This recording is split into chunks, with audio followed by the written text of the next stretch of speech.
All right, Brian Bonilla. We're back. We're doing this. You thought, if anyone thought that we were done, we're not. Never. This is no fun.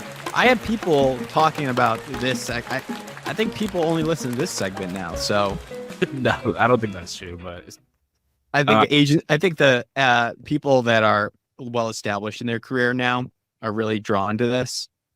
But we still have weekly episodes for the aspiring advertiser. Don't forget those, everybody. But you're crushing it, Brian. no, dude, this is us, man. You're killing it. We're doing this together.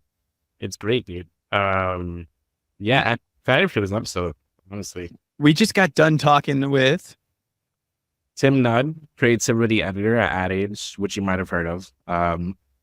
He's the man. He's good.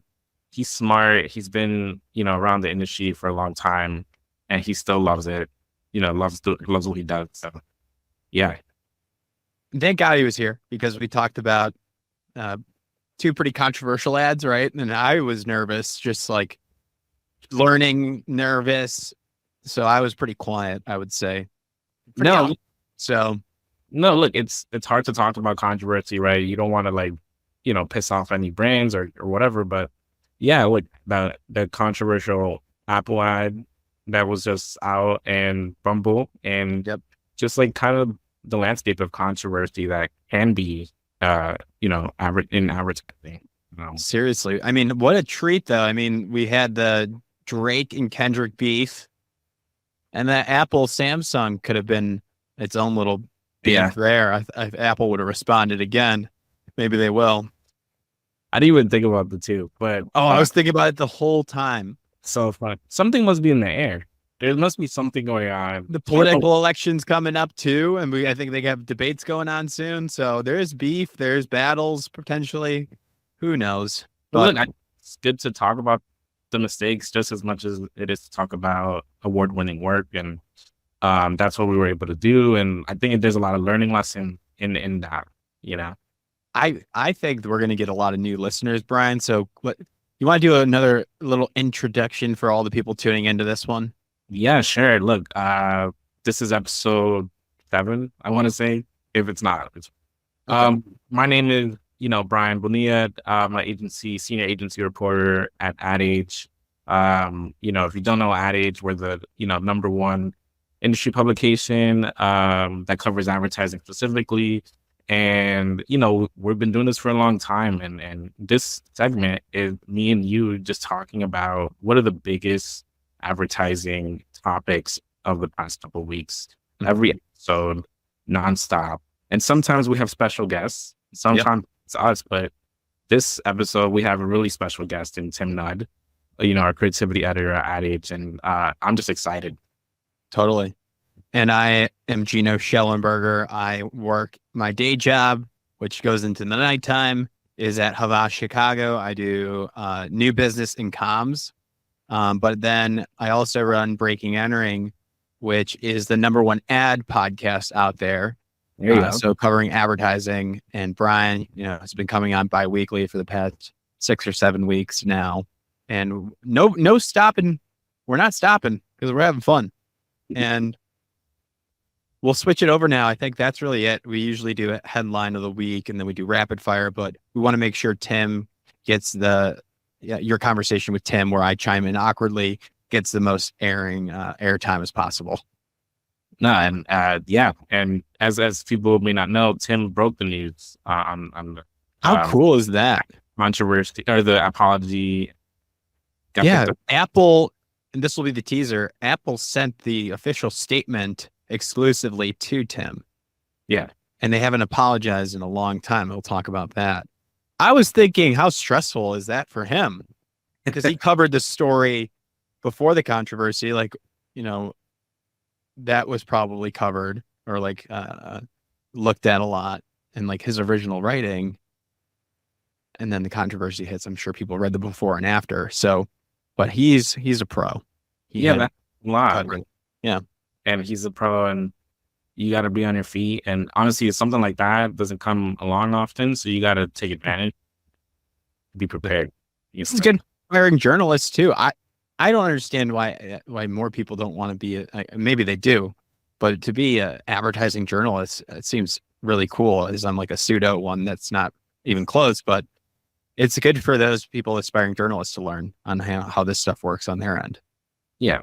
Well, I think journalists in general, like, trade publications, there's a lot of fun stuff to cover, as obviously as everyday consumers, we think about like the typical like news publications, but honestly, there's a lot to cover here, and you talk to people. What trade would you cover if it wasn't advertising? Then we'll get into it.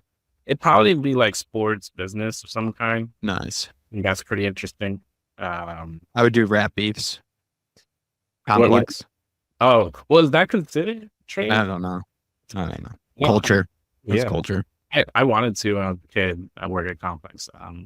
But everyone's struggling too, so you got to like manage that. Like who's doing well as a publication. So, but yeah, everybody's struggling. Quote of the day. Everyone's struggling. Yeah, right. Apple and Bumble. So there it is. So we'll now do a whoosh, and it'll go and introduce Tim. Brian, cool. Good work. And Brian, I think our special guest is here. Did we? We kept it a secret the entire time, and here he is. It's Tim Nudd, creativity editor at Ad Age. I wish there was like an applause down or something. Surely you could throw in some stock applause.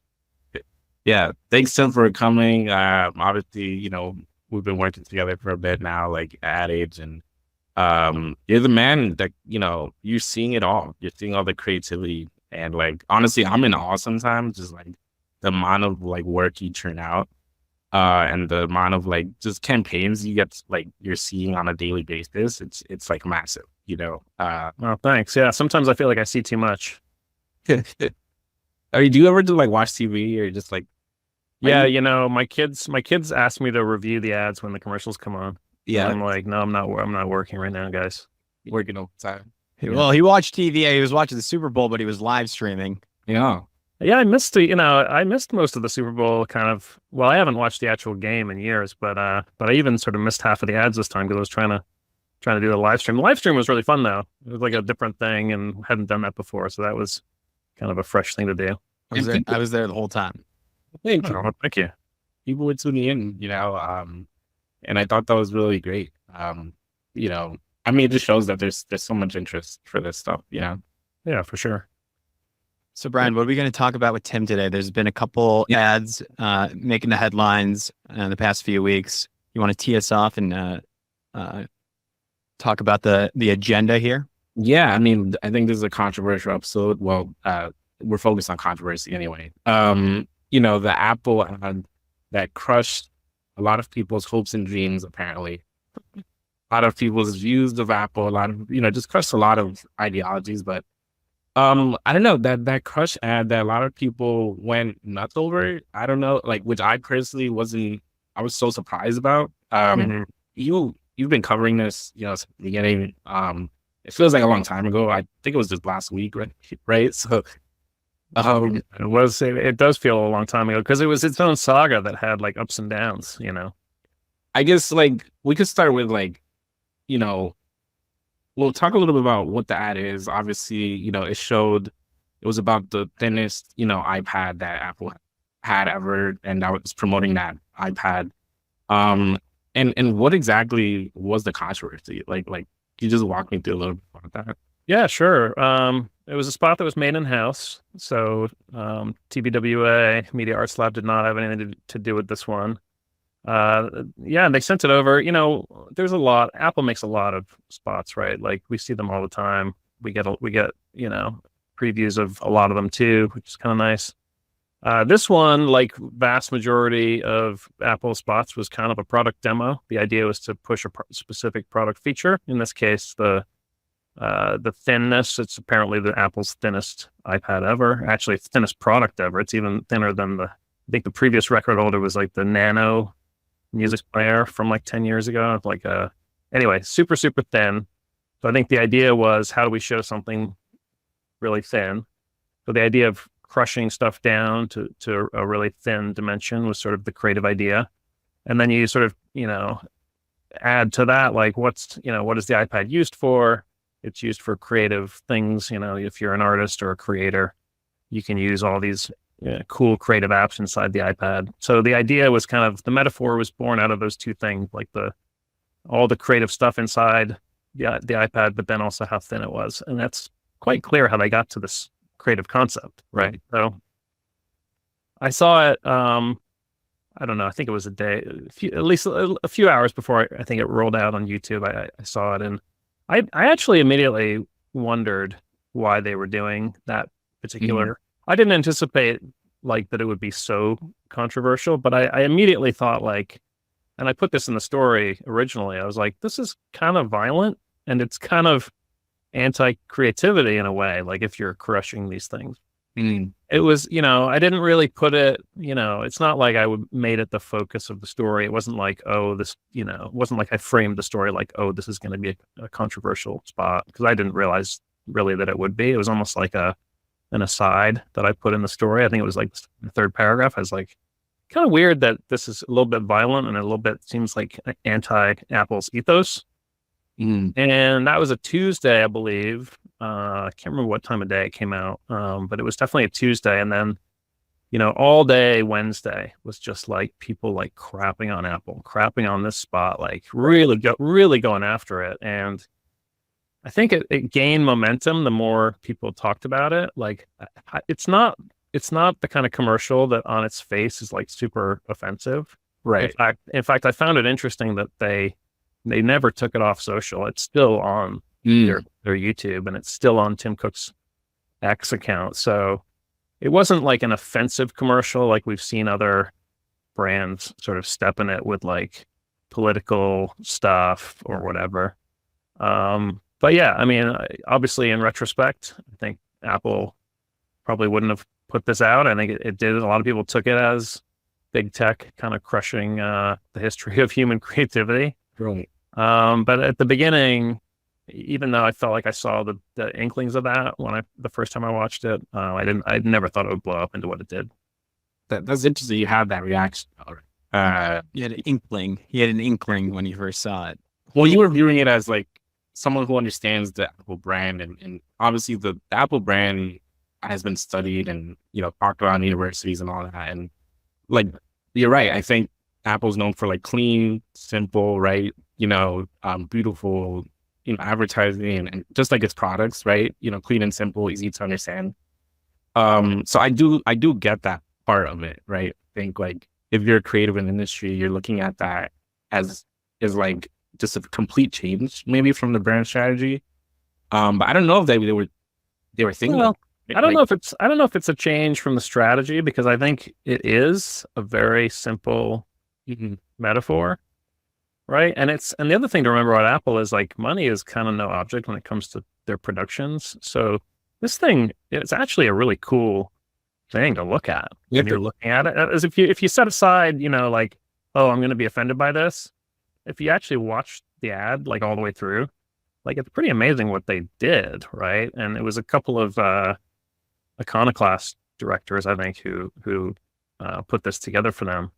But it didn't veer from Apple's strategy of being kind of minimalist. And I mean, it was a big, expensive, flashy production. And what was different was just the sort of the violent nature of it, And after the controversy blew up, then you can go back and with the benefit of hindsight, you can say oh, what were they thinking?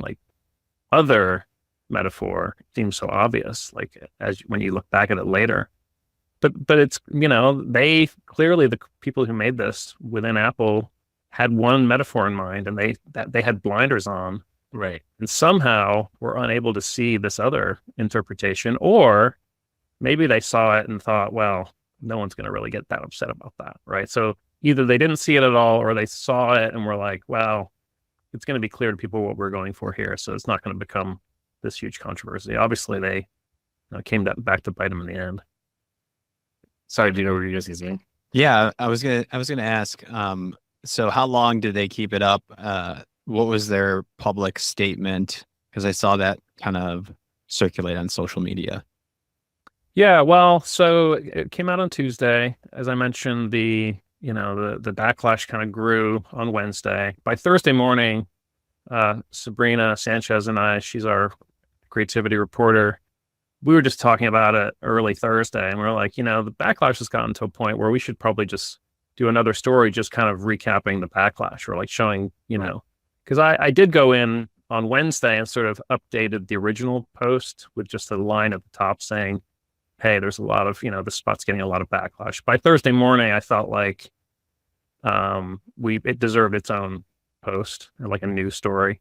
So Sabrina did that. She put together a nice, overview of what people were saying about the spot. We posted that. That was probably 9 or 10 Thursday morning. And then noon or 1, I got a call from Apple saying that they wanted to give us Ad Age a statement exclusively about it.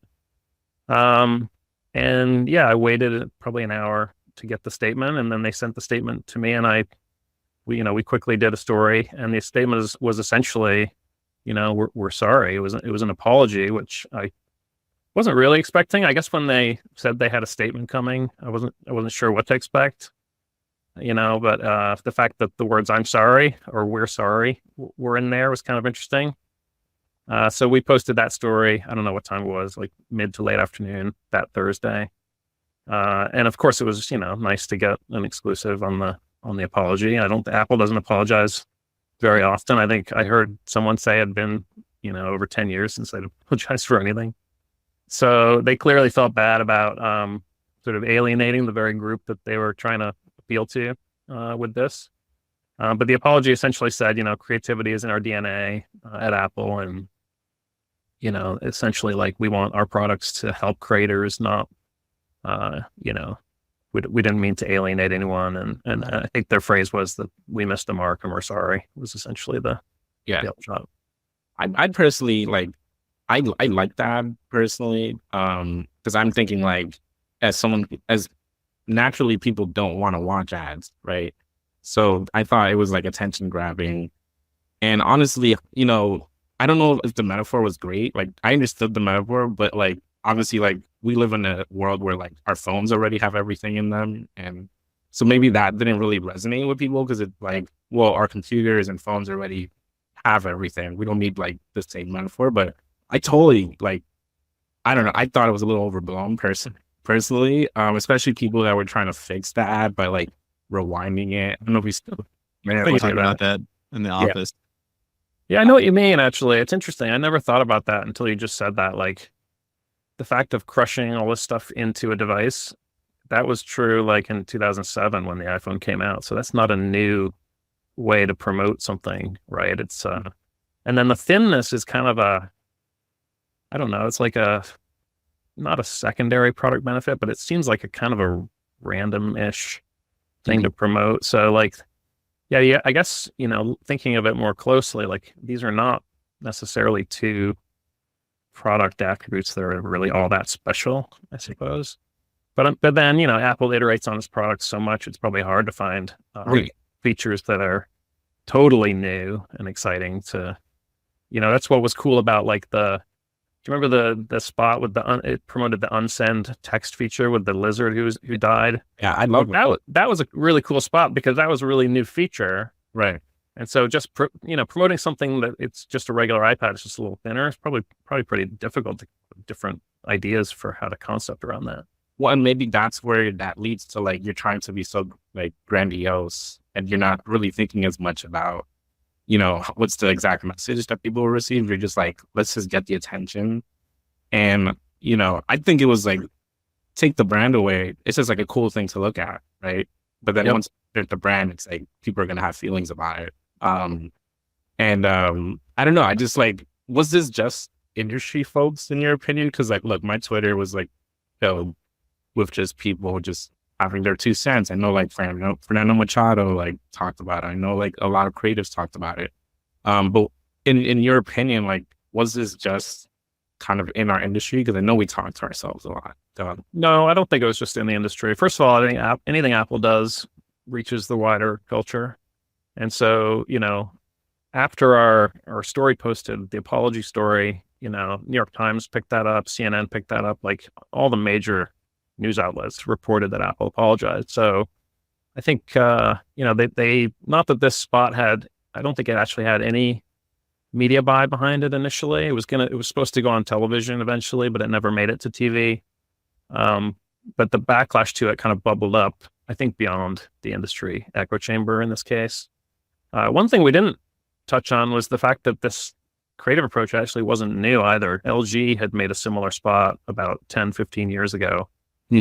Also with the press kind of crushing, musical instruments and stuff like down into, so, aside from it being sort of touching a nerve, it also wasn't like particularly original, which I feel like, again, like Apple's usually better than that. They usually do come up with, unique ways to sort of communicate. So maybe that was a sign too, that it was a little bit sort of ill-fated. Yeah. What do you think of the cultural forces? My gut is saying maybe there's with AI potentially replacing or being a big factor, my brain goes to that. Do you guys agree with that? What are maybe some other cultural forces at play here? I think that's definitely true. I think, we've been covering AI's encroachment on the creative industry, for a while now. It's obviously, that's not necessarily a new thing, but I do think it's coming to a head. The Under Armour commercial from a few months ago was like huge in the industry, and not just at the advertising industry, the creative industry more generally.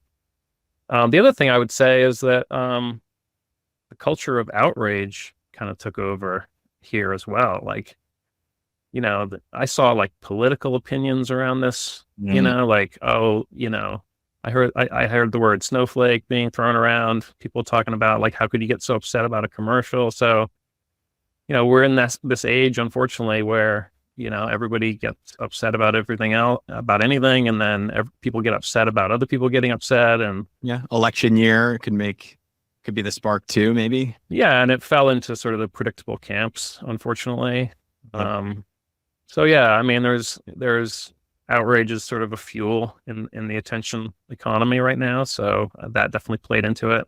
Yeah. But, people are legitimately, and for good reason, scared of AI. And this did, in retrospect, seem like, perhaps a metaphor for AI taking away people's and analog creativity. Yeah. Yeah. Technology, AI.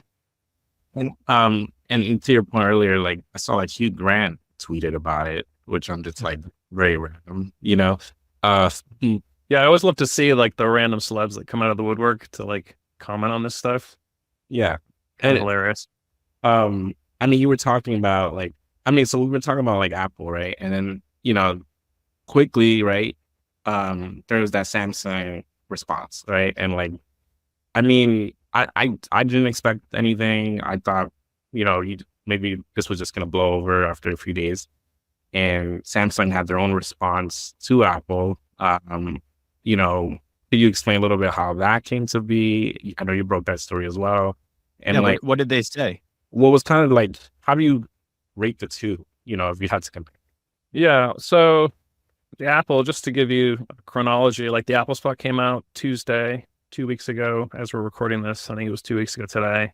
Apologized 2 days later, and then the following Tuesday, so a week after the original ad came out, the Samsung ad came out, and it's essentially it's framed almost like a sequel. Like it takes place on a set where it seems to be the aftermath of the crushing of all the objects. Like there's destroyed creative objects everywhere, and a woman kind of walks in and picks up a guitar that's been heavily damaged and sort of starts to play, and it says creativity cannot be crushed.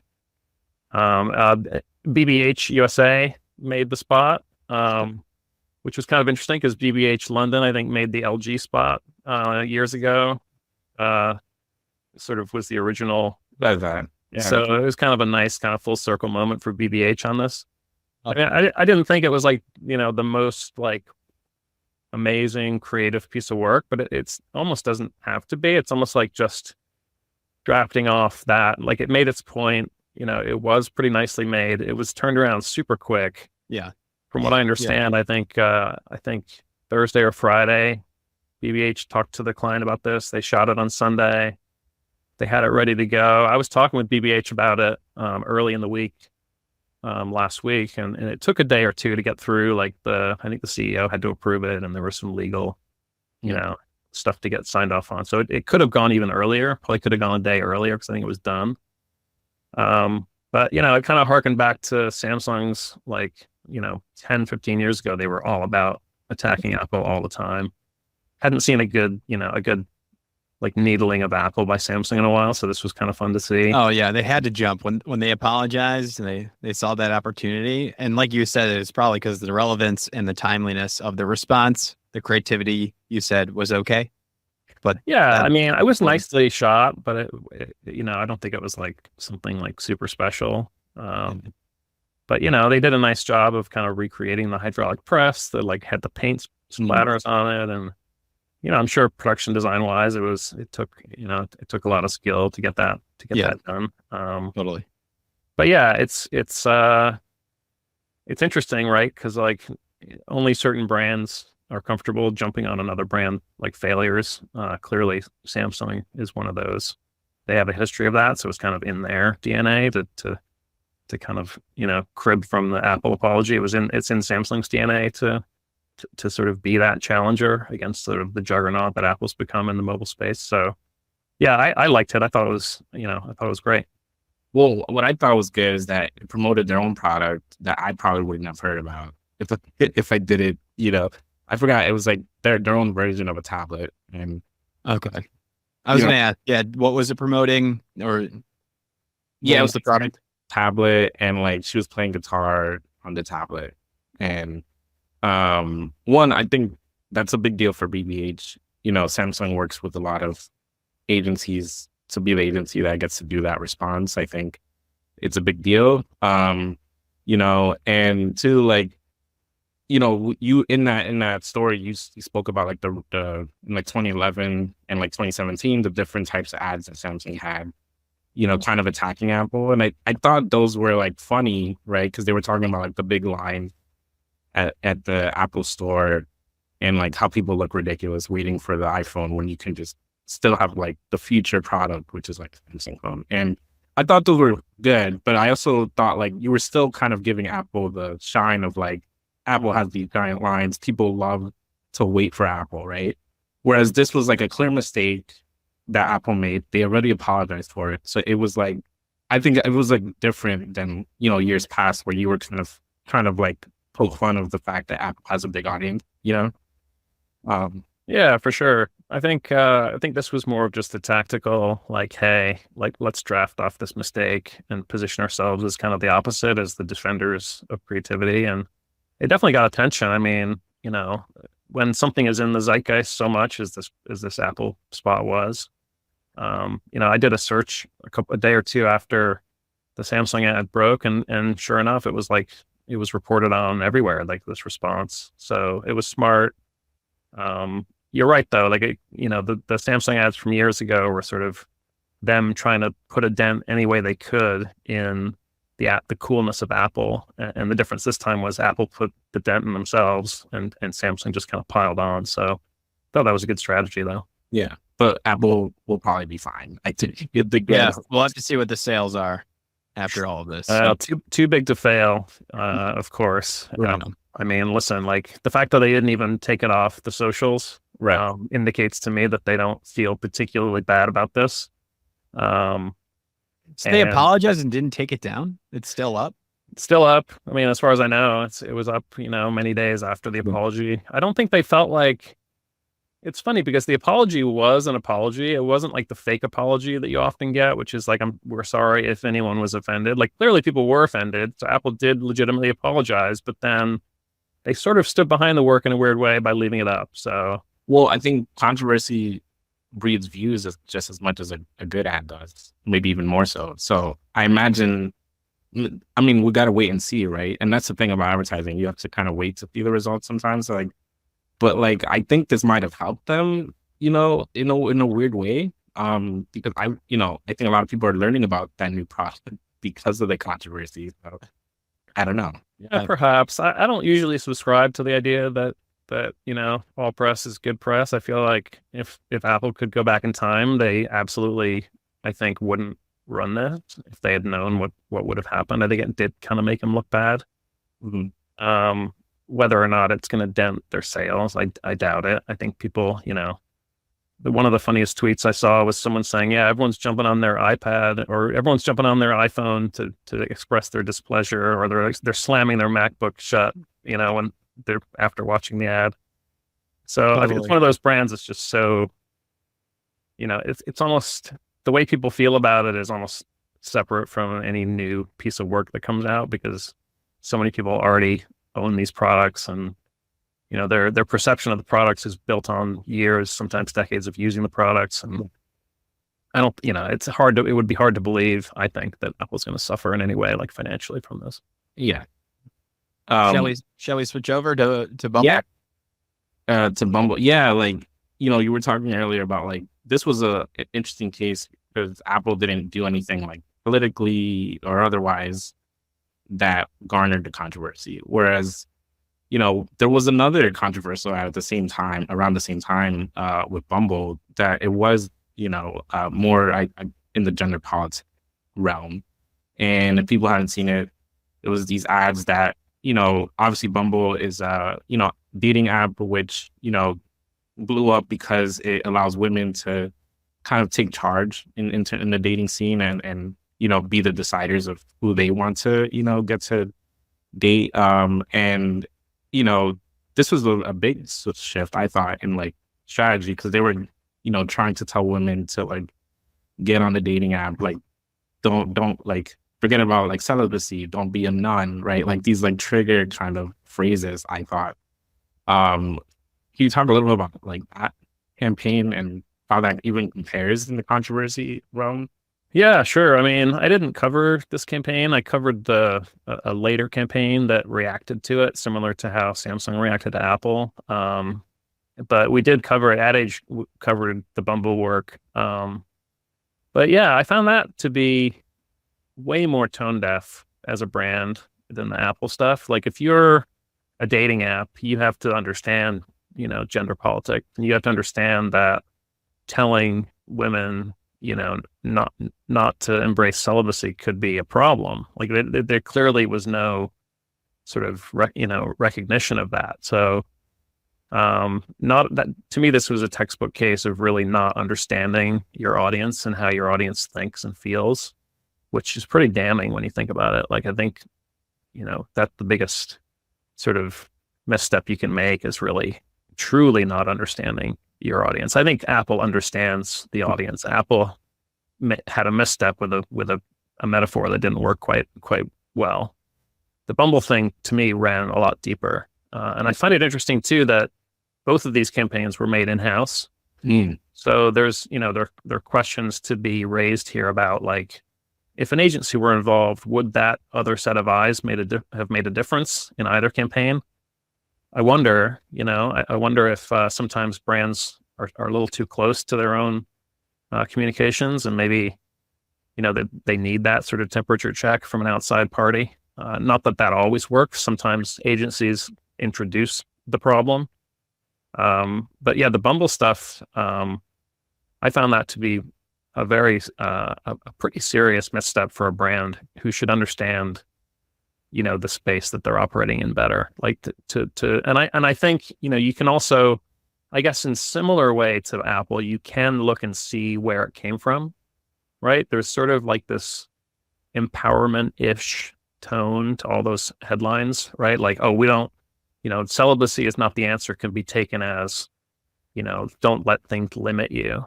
But like the idea that it might not be limiting to choose that. In fact, in an era when reproductive rights are under attack, maybe choosing celibacy is a self-empowerment decision. Right. But you could see how maybe they were going for one thing and didn't anticipate the other thing. So I guess that is similar to Apple in a way, but like you said, it's like more in the political realm, which makes it way more, toxic, I think, almost immediately. So I'm not sure. I haven't followed it super closely since it happened, but I think I would worry about Bumble having more fallout and more people deleting Bumble than getting rid of their iPhones. I think Bumble had like a spike in sales actually but that was right before the controversy. So I'm curious, like, what the effect might have, if at all. And to me, the Bumble work felt like a first draft, right? Like a first idea that like maybe you didn't like hone completely, you know? Yep. The field work, was that responding to Bumble, or was that? Definitely. So I haven't, Field is a much smaller. I think it's like a kink and queer friendly dating app. So I wasn't super familiar with them, but they came out with a campaign from Mojo Supermarket a few days later. And it wasn't just a campaign, actually. What Mojo did is they sat down with Field and they said, like, let's add a celibacy feature to the app, where I think within Field you can choose sort of different self-identities. And I think Mojo got them to actually add celibacy as a user profile, which that in itself is interesting. We're not just talking communications here. We're talking about actually changing the product. Right. Obviously, they were definitely jumping on the Bumble thing. What I found interesting about the Field response, it had a few different elements to it. I think, first of all, they added the feature. Second of all, I think they went to the location where some of the Bumble work was still up, and they actually plastered over it with some Field messaging, which I thought was pretty interesting. And then also, I got the sense, though, that it wasn't like purely tactical. I think Field actually learned something from the conversation that was happening around, the Bumble stuff. Like, I don't like the fact that Field didn't have celibacy as an option, to me says they hadn't figured it out ahead of time either. Right. And the conversation, happened to be Bumble that kind of stepped in it. And Field, I think, learned from that too, and began to be able to learn a little bit better what their audience, was looking for, or what the entire sort of Gen Z dating community wants out of these apps. So I wouldn't say that like Field had it figured out and was, really lording it over Bumble. I think the whole conversation, kind of probably the whole space, everyone operating in that space, really learned a little bit from that conversation. It just happened to be Bumble that sort of, had the faux pas to begin with. That's interesting, because we focus so much on that like outrage, not necessarily like the learnings sometimes that come out of a situation like that, if at all. There is just outrage and people walk away. But yeah, sorry, I don't know, Geno, you were gonna say something. No, I'm just listening. I'm trying to think about, as you guys are discussing, like implications or takeaways for students, aspiring advertisers, how they can learn. I'm just always keeping that lens in the back of my mind. Any kind of key takeaways? Should they go in-house right away? Should they go work at an agency? I don't know. Yeah, I mean, the Bumble thing, I go back to like, who do you have on your team that really, really deeply understands the space? Like, it's a strategist issue to me. It's like, if you don't understand, why a headline is problematic before you put it out, you haven't done your strategic work, I think, to start with. That strategic work is not always easy. It can often be, I think, even more time consuming than the expression piece, than the actual execution. So, I mean, clearly, and I don't want to, dump on Bumble here either, because obviously the gender space is difficult for everybody to navigate. Like, people have a hard time understanding, I think, a lot of aspects of gender politics in today's world.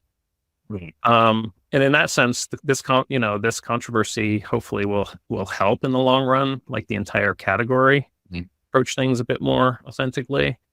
As far as like lessons for, aspiring creatives, I mean, maybe one great step would just be like looking at, when you're dealing with stuff like gender politics, when you're looking, if you're operating in areas that can be dicey, like try to, excavate like what could possibly be taken the wrong way about anything you produce. Right. Like let's talk about, this one, like to me, like this headline about celibacy, like the first thing they should have said is, are people going to be offended by this? Like, maybe people want celibacy for certain reasons, or just, just trying to turn it over, turn over a headline like that and try to see it from all points of view. I think they saw it from just one point of view, which is, oh, this sounds like a cool, like empowering kind of attitude to have, without really like going that step beyond that and saying like, how might this be interpreted differently? And we have to do the same thing, right? Like as journalists, like we when we read a headline or a story, right? You have to think like, well, is this, is this offensive in any way? Or you have to think about like, what's the diversity of like the sources that you're talking to, right? And like, I think that it's also like, what's the diversity of the team that worked? I don't know what the team was like in terms of who worked on the Bumble campaign, but it's not enough to have one or two people, that are diverse, right? So I think, agencies and brands are trying to, become more diverse, but that is another issue in the industry overall. I know when I don't know, when I was in college, I took like a copywriting course at like a healthcare agency, and like it was like they paired us with like aspiring art directors and copywriters, and I was a copywriter, and I remember my first campaign that I wrote, like the CCO at the agency, she was she'd been there a while, and she was like, "This is actually offensive to women," and I'm like, I was 18 or 19 or whatever, and I was like, "Oh, okay." And like, that's so crucial, right? To have that. And like, obviously as you get older, you learn more about the world and everything, but you will never fully grasp everyone's point of view, right? Mm-hmm. It's important to try to like get outside yourself, in a lot of ways. Yeah. I've had the same experience, as a journalist too. Like I wrote a story for Ad Age last year, and I won't say, what it was about, but I got some response from folks that I'd written about, kind of explaining to me how my phrasing could be a little bit off-putting to a certain community. And, that's the thing too, is like, there's no way to eradicate these mistakes entirely. Like they're going to happen. Mistakes are going to happen, out of the thousands and thousands of campaigns produced like every day. Someone's going to not see something along the way, and it's going to happen. But, it is, I think, learning from it and trying to figure out how to just, be more immersed if you can in like every point of view that in the community that you're trying to target. And yeah, I'm not sure, the whole conversation about in-house versus agency, I think is interesting too. Like if agencies can be that sounding board where if agencies can get more diverse and offer more, perspectives, that can be really valuable to clients. Hopefully that's a learning that clients might take away from this. If you hire diverse agencies, then, you might catch some of these mistakes going forward, hopefully. They usually make the agencies test the work. So but blind spots in testing are like notorious. Mm-hmm. Like who are you testing the ads, with? And like, I don't know, the whole dynamics of testing. I think the danger there is like you sort of shave off like any sort of specialness as well. That's the danger. Yeah. Maybe you'll catch some mistakes, but I think the larger danger with testing is like you end up sort of putting it into a soup that appeals to sort of the lowest common denominator. Yeah, it definitely whittles away the creativity. Yeah. Well, Tim, how are we feeling, Brian? I'm glad we had Tim on to kind of navigate these two campaigns, responses by the public, and have his take on it. Are you any other questions for Tim, Brian? I think it's just interesting to see all this. It made me think about like the Old Spice ads, where like the women were like running towards like one guy. Was that Old Spice? No, Axe. Axe. Yeah. And so I remember I was like in high school and I didn't really, think much of it.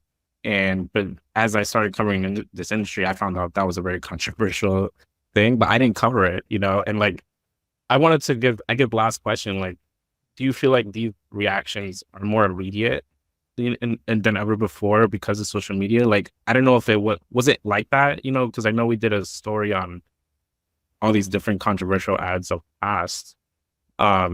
Is it usually this immediate, or is it becoming more immediate in terms of reactions? Yeah, I think the advent of Twitter in whenever that was, 2005 or 6, 7, somewhere in there, that definitely put everything into sort of hyperspeed in terms of reaction. But there's cable news often would do segments on advertising in the years gone by.